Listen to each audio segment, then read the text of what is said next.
ಜನ ಇದ್ದೀರಿ. ಪ್ರತಿಯೊಂದು ಊರಾಗ ಹೋದಾಗ ಒಂದೊಂದು ಮಾತು ಹೇಳ್ತಿರ್ತೀನಿ, ತಪ್ಪು ತಿಳ್ಕೊಬೇಡ್ರಿ. ನನಗಾಗಿದ್ದ ಅನುಭವ ನಿಮಗೆ ಹೇಳ್ತೀನಿ. ನಾನು ಏನು ಬುದ್ಧಿ ಮಾತಪ್ಪ ಅಂತಂದ್ರ, ನಮ್ಮ ಹುಡುಗರು ಲಕ್ ಚಲೋ ಇದ್ದಾಗ ಕಿಕ್ಕ ಹೊಡಿ ತನ್ನನ ಎರಡು ಬೀರು ಕೊಡ್ರಿ ಕರೆ. ಹುಡುಗರು ಲಕ್ ಚಲೋ ಇದ್ದಾಗ ಕಿಕ್ಕ ಹೊಡಿ ತನ್ನನ ಎರಡು ಬೀರು ಕೊಡ್ರಿ ಕರೆ. ಕಣ್ಣೀಲೆ ಲುಕ್ಕು ಕೊಟ್ಟ ಹುಡುಗರು ದಿಕ್ಕ ತಪ್ಪಿಸು ಹುಡುಗಿಯಾರನ್ನ ಒಟ್ಟ ನಂಬಕ್ ಹೋಗ. ಯಾಕೆ ಹಿಂಗ್ ಹೇಳ್ತೀನಿ ಅಂದ್ರೆ, ನನಗಾದ ಅನುಭವ. ವಯಸ್ಸೊಳಗೆ ಎಲ್ಲಾರು ತಪ್ಪು ಮಾಡ್ತಾರಂತ ನಾನು ಒಂದು ತಪ್ಪು ಮಾಡಿದ್ದೆ. ಏನು ತಪ್ಪು ಅಂತ ನೀವು ಕೇಳಬಹುದು. ನೀವು ಕೇಳಿಲ್ಲ ಅಂದ್ರೆ ಹೇಳ್ತೀನಿ ನಾ. ಹ್ಞೂನ್ರಿ, ನನ್ನ ಮರ್ಯಾದೆ ಕಳ್ಕೊಳಕ್ ನನಗೆ ಭಾಳ ಇಷ್ಟ. ಏನು ತಪ್ಪು ಮಾಡಿದ್ದೆ ಅಂದ್ರ, ಲವ್ ಮಾಡಿದ್ದೆ ನಾನೊಂದು ತಪ್ಪ. ಕಾಲೇಜ್ ಹೋಗ್ತೀನಿ ಅಂತ ಮನ್ಯಾಗ ಹೇಳಿ ಬಂದೆ ಅನ್ನಪ್ಪ. ಹುಡುಗಿ ಕರ್ಕೊಂಡು ಹೋಟೆಲ್ ಕೊಯ್ದ ಕುಡಿಸಿದ್ದೆ ತಮ್ಮ ಸಪ್ಪ. ನನ್ನ ಬಕರ ಮಾಡಿ ಇನ್ನೊಬ್ಬನು ಕೂಡ ಓಡಿ ಹೋದವ್ರಿ ಗಪ್ಚಿಪ್ಪ.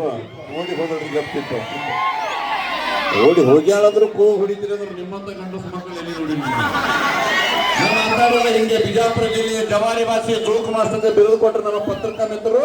ಆದ್ರೂ ಸತ್ಯ ಬಂಧುಗಳೇ, ಬ್ಯೂಟಿ ಪಾರ್ಲರ್ದೊಳಗೆ ಕಟ್ಟುಗಳು ಹೋದ್ರು ಕುದುರೆಗಳಾಗಿ ಹೊರ ಬರ್ತಾವ. ಬ್ಯೂಟಿ ಪಾರ್ಲರ್ದೊಳಗೆ ಕಟ್ಟುಗಳು ಹೋದ್ರು ಕುದುರೆಗಳಾಗಿ ಹೊರ ಬರ್ತಾವಂತ. ಅದೇ ಬಾರಿನೊಳಗೆ ಇಲಿಗಳು ಹೋದ್ರು ಹೊಲಿಗಳಾಗಿ ಹೊರ ಬರ್ತಾವಂತ. ಜೋರಾದ ಚಪ್ಪಾಳೆ.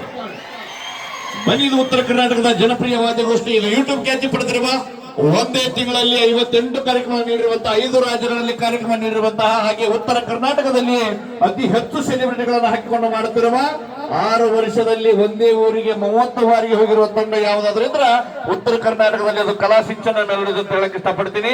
ಅಂತಹ ಒಂದು ತಂಡದ ಸಾರಥಿ, ತಂಡದ ಮಾಲೀಕರು, ಜಿ ಕನ್ನಡ ವಾಹಿನಿಯ 2008ರ ಕಾಮಿಡಿ ಕಲಾವಿಗಳು ನೀನಾ ನಾನಾ, ಮಾತಿನ ಮಂಟಪ, ಪ್ಯಾಟೆ ಹುಡುಗಿಯರ ಹಳ್ಳಿ ಲೈಫ್, ಟಿವಿ 9ದಲ್ಲಿ ಬಪ್ಪರಿ ಕಾಮಿಡಿ, ಯುಗಾದಿ ಅತ್ಯುತ್ತಮ, ಮಾತಂದ್ರೆ ಮಾತು, ಮನೆಗೊಂದು ಪುಸ್ತಕ, ಹೀಗೆ ಸಾವಿರಾರು ಕಾರ್ಯಕ್ರಮಗಳನ್ನು ನೀಡಿ ನಮ್ಮಂತ ನೂರಾರು ಕಲಾವಿದರಿಗೆ ಅವಕಾಶ ನೀಡಿ ಬೆಳೆಸಿರುವಂತಹ ಹಿರಿಯ ಕಲಾವಿದರು ನಮ್ಮ ಗೋಪಾಲ್ ಹುಗಾರ್ ಸರ್ ಕೂಡ ಪ್ರೀತಿಯ ಸ್ವಾಗತ. ಬನ್ನಿ, ಜೋರಾದ ಚಪ್ಪಾಳೆ.